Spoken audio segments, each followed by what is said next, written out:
So as a consultant nurse, I work across 4 different areas really.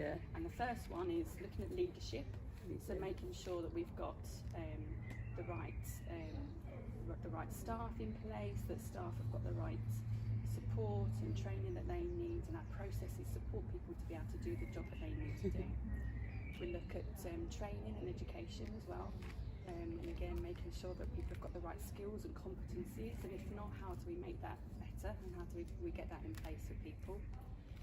Research is the other part, and like I said, that's talking about looking at what we're doing really well and making sure we keep doing that. Also looking at areas that we need to improve, and making sure that we're looking at national guidance and research that's already available, and adapting what we need to make sure our services are really good for people, and that we're out providing outstanding service. And finally, that we I do clinical work. So part of my role is to see people and support casework and support others who are having a bit of a tricky time with some of the cases that they're working with, and offering them some support with that work too. Go into the leading LD role? Why did I go into learning disabilities? Oh, that's tough. Kind of always had an interest in supporting people and helping people that were struggling a little bit. And right from being at school, I've always kind of been interested in kind of looking out for people that were having a tough time. And I guess when I left school, I started working as a lifeguard actually to begin with, and we had on Sundays we used to have a session for people with special needs, was what they called it. I was absolutely fascinated by people that used to come to this group. I wanted to learn more, and I got talking to a chap that had Down syndrome. Michael was his name, and we became really good friends. And I just found it absolutely amazing that somebody could have some difficulties and some challenges, but carry on and do such an amazing things with their life. And I found it really interesting that I felt for some of the struggles that families had, and some of the challenges that families had in just getting basic things that they needed, and I wanted to help with that. And I found out then about learning disability nursing. I wanted to know more about it, and that's how I went into doing my training. It was Michael really. It was getting to know Michael and his family, and becoming friendly with them that really made me want to know more, and I wanted to help people. Can you tell me about the experience advisor job? Yeah, so the expert by experience advisor jobs are something we're really excited about. So we've known for a long time that to be able to make our services really good, we need support from people that use the services, and we've been doing that really well by using the support of the Talk and Change group, who are volunteers with people that have a learning disability, and they support us. But we acknowledge that to really get the best out of people, actually we want them to be part of our teams, and that will mean that we can offer them support and training and supervision, and it will mean we can get them involved in much more than what we can do when relying on volunteers. So we've managed to get 4 posts, part-time positions, and we've recruited, and we've got 4 people that are waiting to start their post. And what those jobs will do, so the expert by experience advisors have got 4 main parts to their job. The first one is that they're going to help us with our communication. So if we're giving people information, if we're putting things on our website, we're going to ask and double check that we're getting it right. Can people understand the way in which we're giving that information, and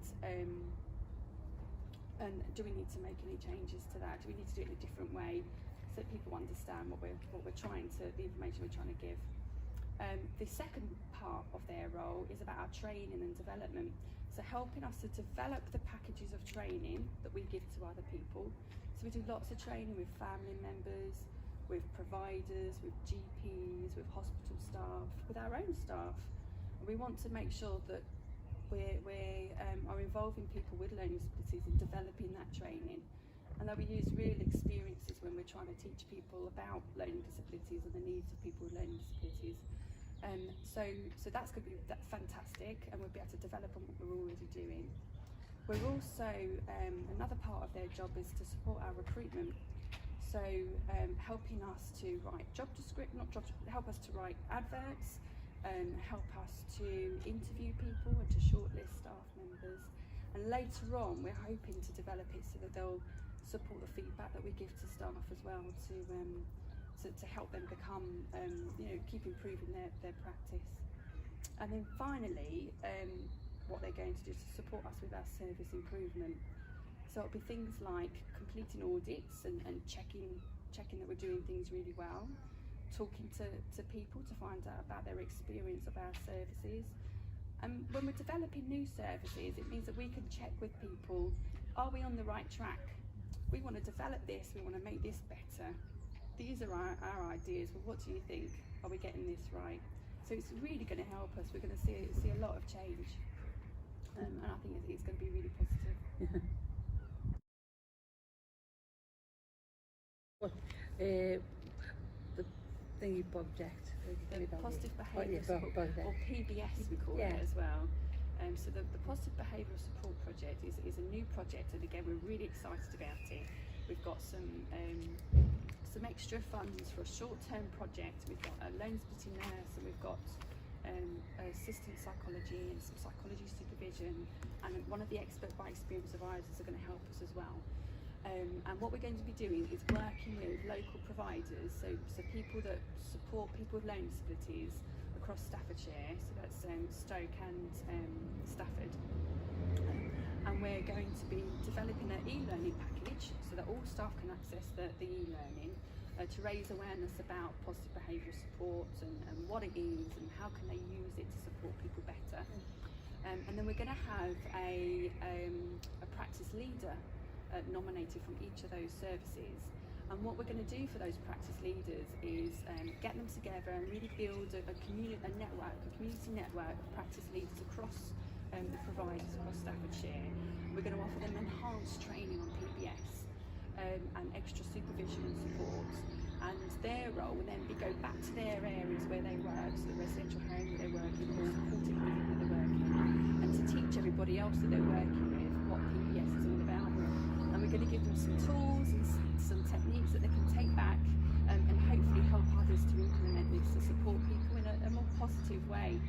And what's really exciting about that as well is that we're really wanting to focus on supporting some consistency across the services, because at the moment there's some services that are doing some excellent work, brilliant work, but they're not telling other people about it, and others can't learn from it. So we want to make sure that we're really celebrating the good stuff that's going on and the really creative ways that people have developed to support people, and we want to share that with others so that they can learn from that and pinch those techniques.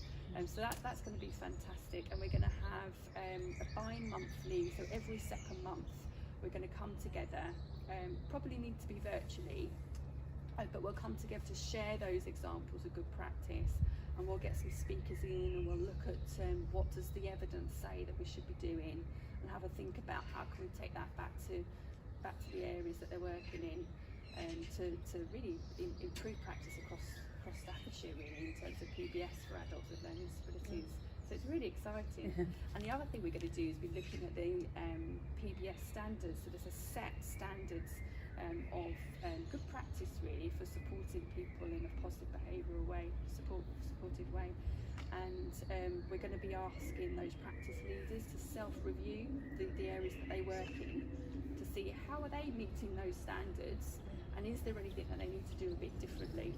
So again, we're really hoping to create that support network across all of the providers of different services that wouldn't normally talk to each other, but have got some great experiences that they can share with one another, and hopefully support there to be a bit more consistency across the areas, so people will get the same support for the same standards of positive behavioural support regardless of what service they're working in or they're receiving support from.